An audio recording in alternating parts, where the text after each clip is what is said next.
Ano-ano nga ba ang mga negosyo ng tinaguriang People's Champ at pambansang kamao na si Manny Pacquiao? Pero bago tayo magpatuloy ay i-like mo na ang ating video, mag-subscribe, pindutin mo na rin syempre yung notification bell, at piliin mo yung all, para palagi ka updated sa ating mga latest videos. Si Emmanuel Dapadren Pacquiao Sr., o mas kilala sa tawag bilang si Manny Pacquiao.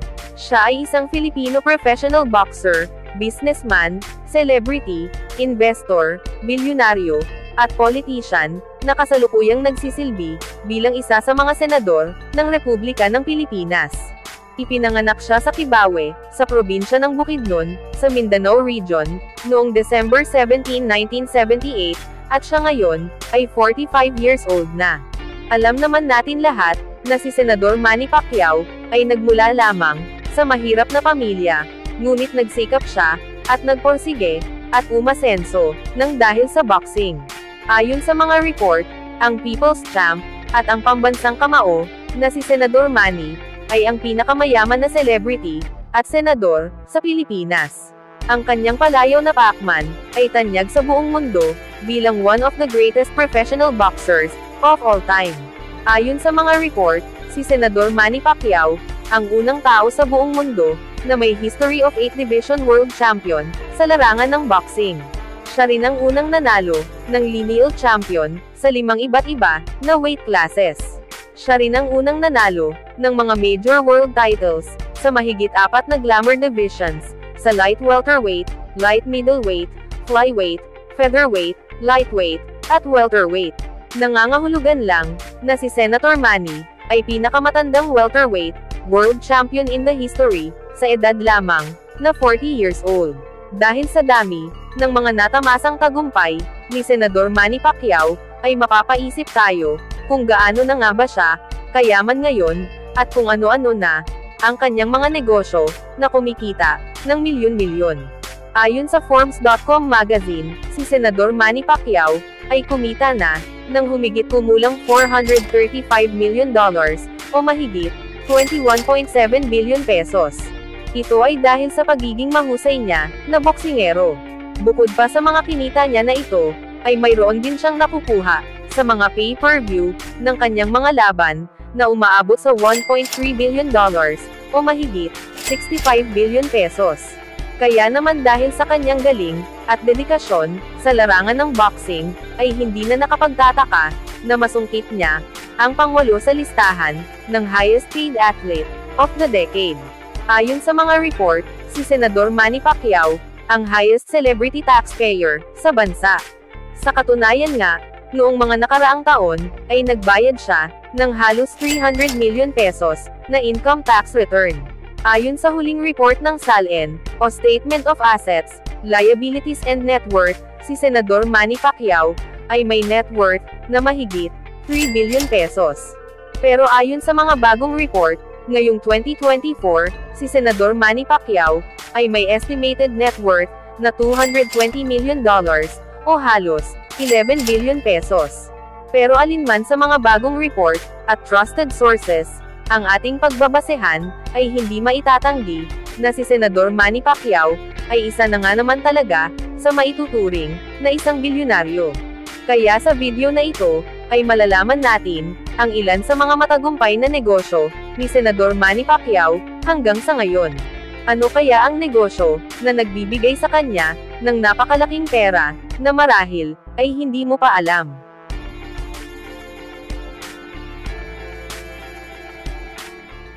Number 15, Team Pacquiao Store. Dahil sa mga tagumpay na nakamit ni Senador Manny Pacquiao, lalo na sa larangan ng boxing, ay naisipan nito na magtayo ng sariling merchandise at pinangalanan nga nila ito na Team Pacquiao Store. Ilan nga sa mga itinitinda ng kanilang store na ito ay mga damit, shorts, boxing gloves, DVD, Pacquiao Funko Pop, at iba pang mga merch na may pirma pa mismo ng ating pambansang kamao. Makikita mo rin sa kanilang store ang ilan sa mga intense at memorable na laban ni Manny Pacquiao pagdating sa larangan ng boxing. Dahil sa husay at kasikatan ng ating pambansang kamao, ay mabilis na dumami ang branches ng kanilang store na ito, kung saan nag-open sila ng iba pang mga branch, sa iba't ibang bahagi, ng ating bansa. Isa lamang ito sa mga patunay, na talagang maganda ang serbisyo, at pamamalakad, ng kanilang store na ito, kung kaya't marami, ang tumatangkilik dito, at dahil na rin sa kasikatan, ng ating pambansang kamao. Number 14, Pacman Beach Resort.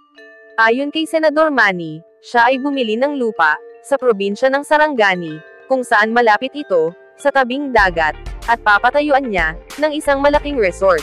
Sa kanyang resort na ito, ay pwede ka magrenta, ng mga cottage, at private rooms, sa murang halaga. Dahil sa ganda, at lawak ng dagat dito, ay marami ring mga water activities, na kanilang ino-offer dito, tulad ng jet ski, banana boat, crystal kayak, snorkeling, boating, island hopping, at iba pa. Mayroon din ditong mga court, para sa tennis, basketball, at volleyball, na pwede ka maglaro. Ayon pa sa senador, kahit hindi bakasyon, ay maraming turista, ang pumupunta sa Pacman Beach Resort, na galing pa, sa malalayong lugar. Bukod kasi sa pagmamay-ari ito, ni Senator Manny Pacquiao, ay malinis at maganda, ang tubig dito, at affordable pa ang presyo, ng pag-check-in dito. Number 13, Pacman Wildcard Gym. Ayon kay Senador Manny Pacquiao, siya ay nagpagawa ng gym, sa General Santos City. Ito ay ipinagawa niya, upang makatulong sa mga tao, na gusto rin mag-workout, at masanay ng mahusay, kung sino man ang gustong pumasok, sa larangan ng boxing. Ang Pacman Wildcard Gym, ay kumpleto sa workout equipments, mayroong boxing ring, at standard training equipment, sa murang halaga. Kaya naman marami sa mga kababayan, ni pambansang kamao, ang pumupunta dito, at nagsasanay, at minsan pa nga, ay nakakasabay nila, ang mag-asawang Pacquiao. Number 12, Water Otor Energy Technologies. Ayon sa mga report, ang Water Otor Energy Technologies Company, ay itinayo, noong taong 2011. Ang Water Otor, ay isang pambihirang patented hydrokinetic technology, na nagko-convert, ng higit sa 50%, ng magagamit na enerhiya, sa mabagal na paglipat ng tubig, tulad ng mga sapa, ilog, kanal, at daluyan ng tubig, sa kuryente, sa bilis na kasing bagal lang, ng 3.2 km per hour. Ang Water Otor, ay ang unang teknolohiya, na matipid, at abot kayang umani ng kuryente, mula sa mabagal, na gumagalaw na tubig, na cover ng 71%, ng ating planeta. Ang kumpanyang ito ay nakafocus, sa mura at renewable energy, hindi katulad ng ibang kumpanya, na kinakailangan pa, ng malalaking water dam. Dahil sa ganda, ng negosyong ito, ay nakitaan ito, ng malaking potensyal, ni Senator Manny Pacquiao, bilang maging isang multi-billion company, sa hinaharap. Kaya naman ayon sa kanya, ay nag-invest siya dito, ng napakalaking halaga. Number 11, Pacman Sports Bar. Ayon kay Manny, maliban sa larong boxing, o kapag mayroon siya mahabang free time, ay madalas din siya maglaro, ng billiard. Kaya naman dahil dito, ay naisipan din niya, na magtayo ng sports bar business, kung saan pwede maglaro dito, ng dart at billiard, ang mga customer. Hindi lang ito ordinaryong billiard table, kundi gawa ito, sa Brunswick billiard table, na nagkakahalaga, ng humigit kumulang, 200,000 pesos, bawat isang table. Mayroon din ditong bar, kung saan pwede ka mag-order, ng makakain, o maiinom, habang naglalaro ng dart, o billiard. Number 10, JMP Mass Media Productions Incorporated. Ang JMP Mass Media Productions Incorporated, o mas kilala rin, bilang 91.1 Pacman Radio. Isa itong broadcasting company, sa bayan ng General Santos City, kung saan nakatira, si Senator Manny Pacquiao. Ang broadcasting company niya na ito, ang responsable, sa mga radio station, gaya ng 1107 Radyo Alerto, DXBB, at 91.1 Kiss FM, sa kanilang lugar. Ayon sa senador, ang negosyo niya na ito, ay kilala, bilang isa sa best business investment niya, dahil marami ang tumatangkilik dito, at pati na rin, ang mga sponsors nito, sa General Santos City. Number 9, MP Princess Digital Printing Solutions. Ayon kay Senador Manny Pacquiao, ay mayroon ding siyang negosyo na digital printing. Ang MP Princess Digital Printing Solutions, na negosyo ng senador, ay nag-o-offer ng high-quality services printing para sa pagpapagawa ng mga graphic design, billboards, posters, stickers, signages, at marami pang iba. Nag-o-offer din sila ng services pagdating sa videos at pictures editing na open sa kahit anong okasyon, lalo na at malapit na rin ang Senate election. Kaya naman dahil sa magandang serbisyo ng kanyang negosyo na ito, ay sigurado na naman ang kanilang magiging malaking kita para sa mga poster printing at tarpaulin ng mga kandidato. Number 8, One Championship. Ang One Championship ay isang Singapore-based mixed martial arts tournament o MMA na itinuturing na largest multinational combat sports promotion sa buong Asia. Sa ngayon, ay kasama na rin ito sa top 10 na pinakamalaking league mixed martial arts tournament sa buong mundo. Ayon sa mga report, ito ay itinatag noong July 14, 2011 at pagmamay-ari ng Group 1 Holdings. Mayroon din mga sikat na mga Pilipinong manlalaro dito, katulad ni Rene Catalan, Kevin Bilingon, at Honorio Banario. Ayon sa mga latest report, ay nasa mahigit $19.1 million na ang estimated net worth ng One Championship.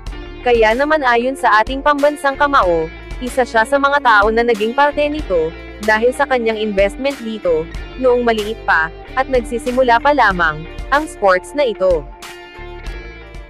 Number 7, Jinkies Fashion World.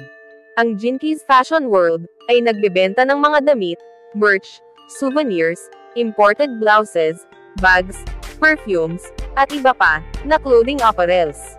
Ilan din sa mga ibinibenta nila dito ay ang mga pinaglumaan pero original na designer bags at blouse ni Jinky Pacquiao na nagkakahalaga ng milyon. Pero ibinibenta niya lamang ito sa kanilang store sa napakamurang halaga kumpara sa presyo ng ibang nagbebenta sa market. Ayon sa senador, ang kanilang negosyo na ito ng kanyang asawa ay unti-unting lumago hanggang sa nagbenta na rin sila ng mga hindi na nila nagagamit na sapatos at mga damit na high quality, ngunit sa murang halaga lamang ang mga presyo nito.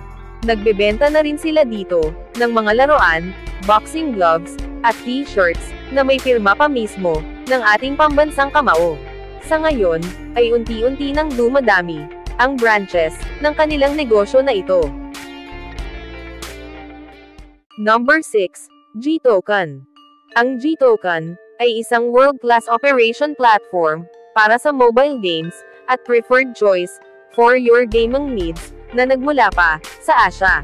Ang kumpanya na ito ay isang Singapore-based company na specialized pagdating sa publishing, advertising, at crowdsourcing. Sa ngayon, ay wala pa rin silang update patungkol sa kung magkano ang estimated net worth ng kanilang mga game developer at company.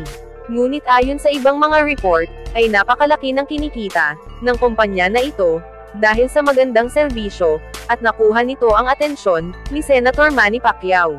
Dahil sa ating panahon ngayon, ay sobrang patok na ng mga mobile games, hindi lang sa mga kabataan, kundi pati na rin sa mga adults.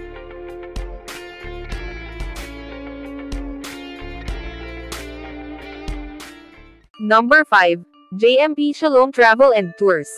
Ayon kay Senador Manny Pacquiao, bilang isang atleta na nagsisimula pa lamang noon at hanggang sa mga biglaang lakad niya, ay alam niya kung gaano kahirap ang magbiyahe nang walang maayos na plano at schedule.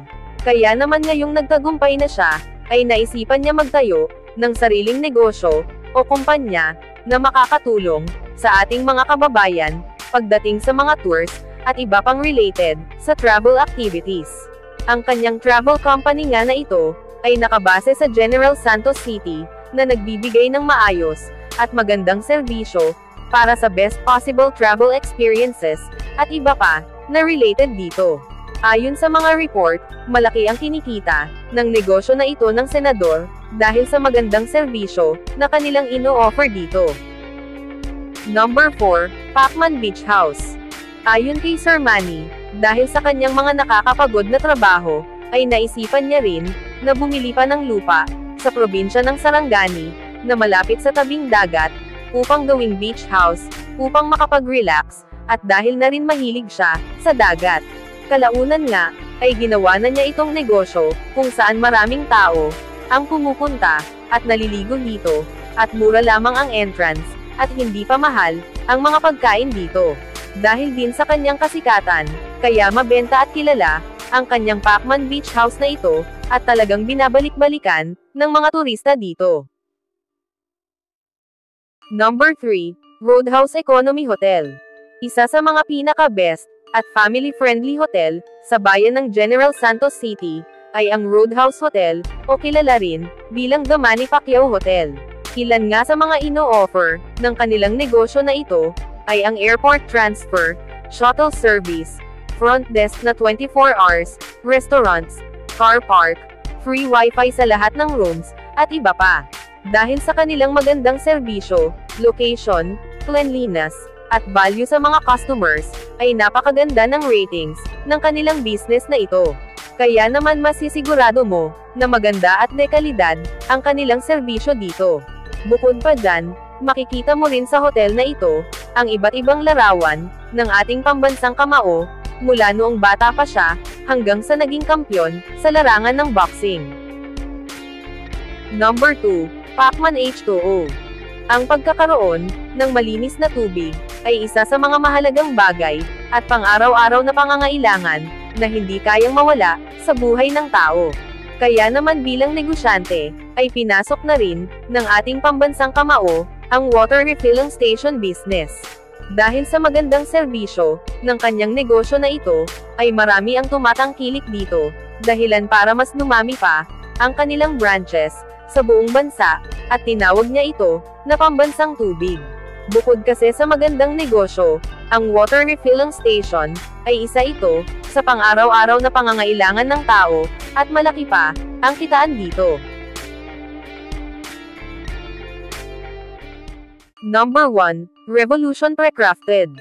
Ayon sa mga report, ang kumpanya na ito, ay itinayo, noong 2017. Ang Revolution Precrafted, ay isang koleksyon ng limited edition, precrafted properties, kabilang ang pavilions, at mga bahay. Ginagawa nila ang bahay, sa ibang lugar, pagkatapos nun, ay kakalasin nila ito, at ipapadala sa mga bumibili, para doon muli, i-assemble. Ayon sa kanilang kumpanya, ang konseptong ito, ay hango sa ideya, ng isang puzzle, kung saan bubuuin mo ang bahay, gamit ang iba't ibang parte, na gawa na. Ang mga bahay na kanilang ginagawa, ay gumagamit ng high-quality materials, lalo na at kakaiba, ang mga disenyo, ng mga bahay, na kanilang ginagawa. Kaya naman ayon kay Senador Manny Pacquiao, ay nakitaan niya ito ng potensyal, na kumita ng malaki sa hinaharap, sa negosyong ito, dahilan upang mag-invest siya dito, ng napakalaking halaga. Naniniwala kasi ang senador, na malaki ang maitutulong, at pakinabang, ng negosyong ito, hindi lamang para sa kanya, kundi pati na rin, sa ating bansa, at sa buong mundo. Kaya naman hindi siya nagdalawang isip, na mag-invest dito. Bago tayo magtapos ay i-like mo na ang ating video, mag-subscribe, pindutin mo na rin syempre yung notification bell, at piliin mo yung all, para palagi ka updated, sa ating mga latest videos. Ilan lamang ito, sa mga negosyo, ng ating pambansang kamao. Ayon pa sa kanya, ang karamihan sa kanilang mga negosyo, ay matatagpuan lamang, sa Sarangani Province, at General Santos City. Masasabi talaga natin, na malayo na nga ang narating, ni Senator Manny Pacquiao, mula sa isang simpleng pangarap lang noon, na maging isang matagumpay, na boksingero, ay isa na ngayon, sa one of the greatest professional boxers, of all time. Isa na rin siya sa mga senador, ng Republika ng Pilipinas, at maituturing na rin, na isang bilyonaryo. Pero kahit malayo na ang kanyang narating, ay hindi pa rin nakakalimutan, ng isang Manny Pacquiao Sr., ang lumingon sa kanyang pinanggalingan, at tumulong sa mga nangangailangan, may mga krisis man, o wala. Ikaw, anong masasabi mo, sa mga nakamit na tagumpay, ng ating pambansang kamao? Comment mo sa baba ng ating video, yung sagot o masasabi mo, para malaman din namin. See you on our next video.